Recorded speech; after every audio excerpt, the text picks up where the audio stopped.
제 부동산 경력 거의 10년 가까이 되는데 그중에 구로 영등포에서 6년을 보낸 중개사. 지금 영등포 시장은 어떨까요? 지난번에는 지식산업센터에 관련된 얘기를 한번 해봤는데 오늘은 소형 아파트 오피스텔에 대해서 한번 말씀드려보려고 합니다.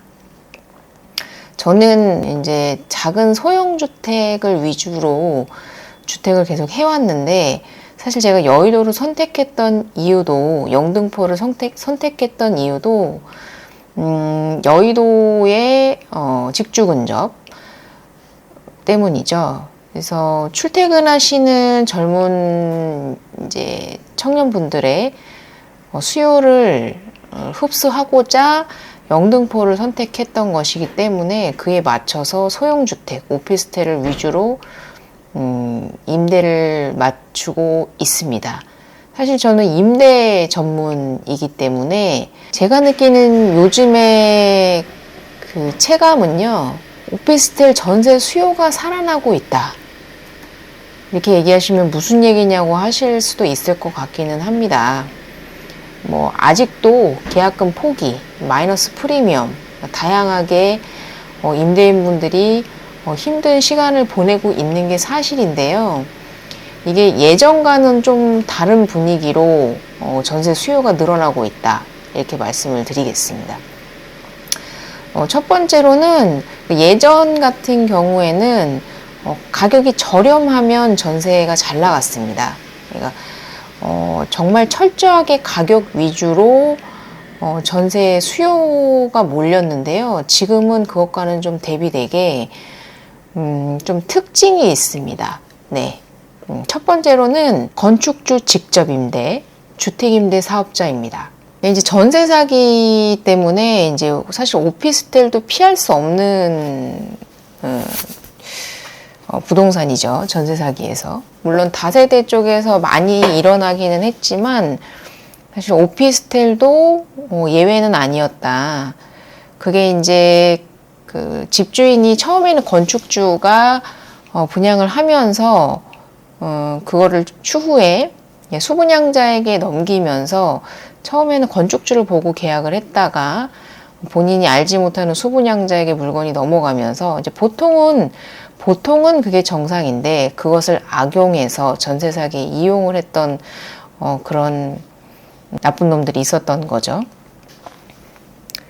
그래서 이제 완전 이제 건축주 분들께서 이제 장기 임대 사업자를 내셔서 장기 임대를 하시는 분들이 많아지셨습니다. 사실 분양을 하려다가 분양이 되지 않아서 장기 임대로 돌리는 방법으로 보유를 하시는 임대인분도 사실 적지는 않다고 생각이 들고요. 자의반 타의반으로 어찌됐건 건축주가 직접 임대하면서 장기주택 임대 사업자를 내시는 경우에 전세 수요가 증가했다. 주택 임대 사업자 같은 경우에는 사실 이게 두 번째 특징인데요. 보증보험입니다.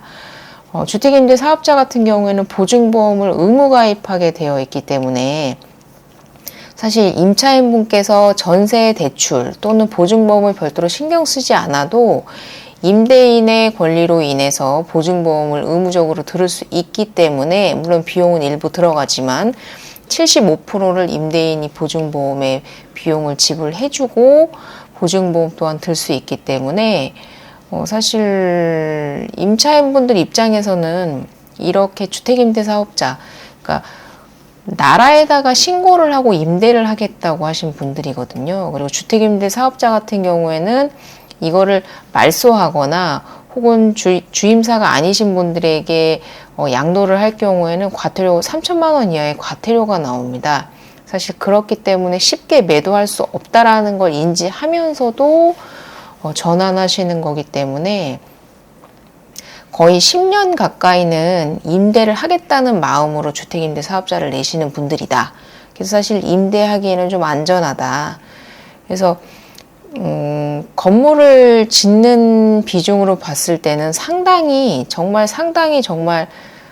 씨가 말랐다고 할 정도로 전멸이라고 할 정도로 작년 말부터는 오피스텔 다세대 주택 연립빌라를 짓지 않고 있습니다. 네.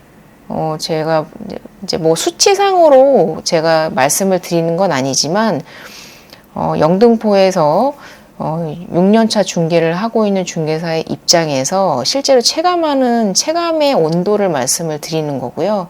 건물을 짓지 않고 있다. 오히려 지금은 상업용 건물들이 오히려 더 대세를 이루고 있다. 이렇게 분위기가 그렇습니다.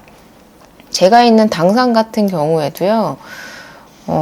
지금 새로 들어오는 건물들이 대부분 대형 오피스 그리고 대형 상업용 건물들이고요. 그리고 아직 지어지지 않은 지식산업센터들이 주를 이루고 있고요. 오피스텔이나 다세대 연립빌라 같은 경우에는 2022년도 전에 이제 사업 이제 그 건축 허가를 받으신 이제 건축주 분들을 제외하고는 신규 허가를 받으신 분들은 거의 없다라고 얘기를 드릴 정도로 건물을 짓지 않고 있습니다. 사실 그런 이유로 해서 근데 젊은 청년분들께서 아파트에 들어가는 일은 사실 아무리 저렴하다고 해도 오피스텔에 비해서는 좀 비싸고 그리고 원룸형 타입이라는 게 존재하지 않기 때문에 거의 대부분이요. 그렇기 때문에 오피스텔 다세대 수요는 있을 수밖에 없다. 그런 의미에서 지금 전세 수요가 늘어나고 있다. 지금 분양을 받아서 지금 첫 입주를 하셔야 되는 상황에서는 계약금 포기하시거나 전매를 하시겠다고 하는 수요가 아직도 많기는 많습니다. 근데 지금 요번에 일시 부동산 대책에서 오피스텔 2024년 1월부터 준공된 오피스텔에 대해서 이제 주택수에서 제외를 해준다고 발표를 했기 때문에 그거에 대한 조금 기대 심리 때문에 전매나 마이너스 P로 물건을 내놓는 수요가 조금은 줄어드는 양상을 보이고 있다. 이렇게 좀 체감이 되고 있고요. 파월 의장이, 그러니까 FOMC 회의가 이제 뭐 한 1월, 3월, 4월, 5월, 6월 뭐 이렇게 있는데 금리를 인하하겠다고 올해 금리를 3번 인하하겠다고 파월 의장이 발표를 했고 그에 따라서 실질적으로 제가 임대인분들께 들어보면요. 작년 초중반하고는 작년 말부터 올해 초까지의 지금 금리의 느낌은 조금 더 좀 차이가 있는 것 같기는 합니다.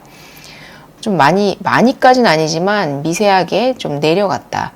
그래서 대출을 연장하시는 임대인분들 또는 대환대출을 받으시는 임대인분들께서 작년까지는 상가를 받으신 임대인분들이나 그리고 일반 매매대출을 받으신, 담보대출을 받으신 임대인분들께서는 6% 초중반, 많게는 6% 후반대까지도 갔었는데 지금 올해 초에 임대인분들께 들어보면요. 갱신하시거나 대환대출 하신 임대인분들이 대략적으로 5%대 초반, 중반 정도까지 받고 계신다고 해요. 평균. 그리고 정말로 저렴하게 받으시는 분들은 4%대까지도 받으신다고 하니까 금리가 사실 좀 내려가고 있습니다. 기준금리는 사실 그대로인데 이제 가상금리, 그러니까 금리가 내려갈 거라는 기대 심리가 강하게 작용을 하고 있기 때문에 이제 가상금리에 대한 금리가 조금씩 내려오고 있다. 그래서 그런 이자에 대한 부담도 점점 내려오고 있다. 여러분들은 어떻게 생각하시나요? 금리가 몇 월 달쯤 되면 FOMC 회의에서 금리를 내릴 거라고 예상을 하시나요? 저는 올해 5월 달에서 6월 달 정도라고 생각을 합니다. 그 점도표를 보시면요. 그 페드의 그 점도표를 보면 최초 1차 금리 인하가 예상되는 시기가 5월 달입니다. 그래서 올해 중반 정도가 되면 우리나라도 금리 인하에 대한 고민을 할 것이다. 했으면 좋겠다. 네, 이렇게 생각을 하고 있습니다. 그래서 지금 상황에서는 제 개인적인 사견이지만 대출을 받으신다면 변동금리로 받으시는 게 유리하지 않을까라는 생각이 들고요.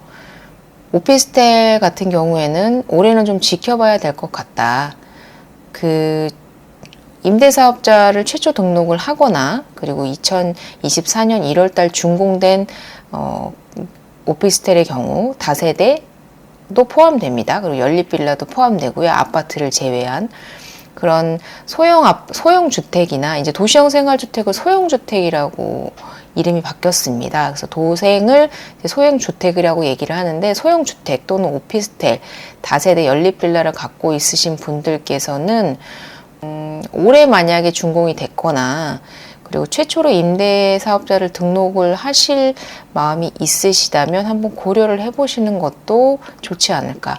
왜냐하면 전세 수요가 조금 늘고 있다.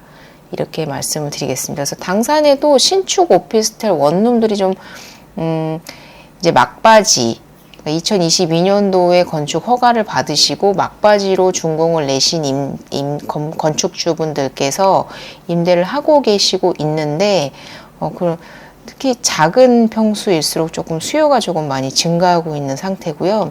제가 처음에 말씀드린 대로 주택임대 사업자이시고 보증보험을 가입해 주시면서 건축주가 직접 임대하는 그런 건물로 수요가 많이 몰리고 있고요. 이제 무조건 저렴하다고 해서 들어가지는 않습니다. 임차인분들께서도요. 그래서 아직도 여전히 다중주택, 다가구 주택 같이 선순위 융자, 선순위 담보 대출이 있는 그런 건물에 대한 수요는 아직까지도 상당히 저조하다. 그래서 임대를 빼기 위해서 임대인분들이 상당히 고군분투하고 있다. 그래서 약간 양극화 현상이 일어나고 있는 것이 아닐까라는 생각이 듭니다. 그래서 월세가 너무나 계속해서 이제 금액이 올라가다 보니까 그러니까 금리를 넘어가는 월세에 육박하는 그런 현상을 보이고 있거든요. 그래서 저희 영등포 당산 같은 경우에는 신축 오피스텔을 기준으로 해서 월 100만 원 정도 수준의 월세를 보이고 있습니다. 상당히 많이 올랐고요. 예전에는 1000에 60 정도면 원룸을 구했는데 지금은 기본적으로 신축 기준에서 1000에 60이었던 수요가요. 1000에 100만 원까지 올라가 있습니다. 그래서 월세가 너무나 많이 올라서 이제 전세 수요로 돌아가고 있고 금리가 내릴 거라는 기대 심리 때문에 더더욱이나 전세 대출은 특히나 또 청년들에게는 전세 대출 이자율이 조금 저렴한 편이고 이제 전세 사기로 인해서 임차인분들도 되게 많이 이제 공부를 많이 하시다 보니까 어떤 전세를 들어가면 되는지에 대한 명확한 인지를 갖고 계시는 상황이 되었고 그러므로 인해서 안전한 건축물들에 대한 수요는 점점 더 늘어나고 있는 추세다. 이렇게 말씀을 드리고 싶습니다. 예, 그리고 3룸 이제 재작년에는 2룸, 3룸 위주로 되게 상당히 많이 건물이 지어졌는데요. 이제 뭐 제가 건축의 전문가는 아니지만 그 수익성으로 따진다고 하면 건물을 짓는 분들 입장에서는 2룸, 3룸 건물의 이제 룸이 사이즈가 커질수록 수익률이 높다고 해요. 그래서 작년에 정말 빌라 3룸이 정말 많이 생겼었거든요. 근데 그게 수요가 아파트 전세 시세랑 빌라나 다세대의 3룸의 전세 시세가 거의 비슷하게 육박해지면서 아파트로 그 수요가 전환되면서 완전 시장이 얼어붙었다. 좋게 말하면 얼어붙었다. 나쁘게 말하면 폭망했다.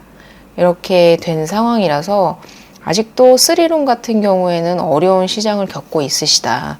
근데 오히려 원룸, 투룸, 소형주택의 경우에는 그 시장이 조금씩 살아나고 있다. 이렇게 현황을 한번 말씀을 드려보겠습니다. 일산의 소형 아파트 전세 주택에 대한 그 분위기를 그쪽 부동산에 한번 여쭤봤더니 전세가 없다고 하시더라고요, 요새. 그러니까 다세대나 빌라 같은 그 전세 수요가 소형 아파트 쪽으로 좀 몰려서 전세 수요가 조금 증가하고 있다. 이렇게 얘기를 하시더라고요. 저도 그렇게 생각을 하고요. 그래서 전세가 소형 아파트 전세 수요가 조금 증가하고 있다라고 하니 그런 부분도 한번 참고를 해주시면 좋을 것 같습니다. 영등포의 오피스텔 그리고 소형주택에 대한 분위기에 대해서 한번 말씀을 드려봤는데요. 도움되셨길 바라고요. 금리 인하 빨리 왔으면 좋겠는데 올해 중반까지는 기다려 봐야 될 것 같습니다. 임대인분들 힘내시고요. 임차인분들은 이 기회를 잡아서 좋은 집을 구하시기를 바라겠습니다. 감사합니다.